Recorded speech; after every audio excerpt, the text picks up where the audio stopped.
嗨，大家好，我是杰米。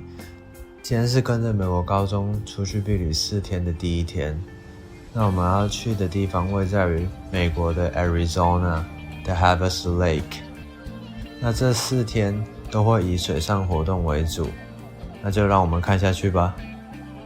快乐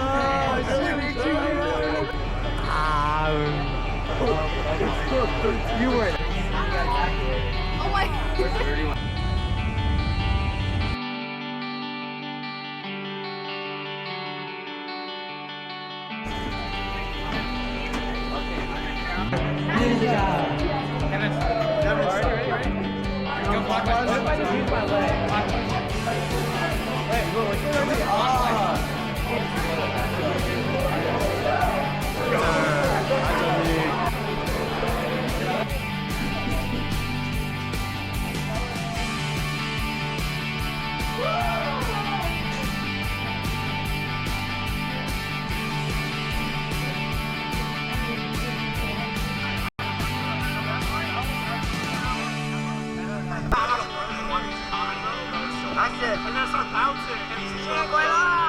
Oh my.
刚从湖上玩水完回来的我们，马上就去了泳池，湿了又干，干了又湿，让我们继续看下去吧。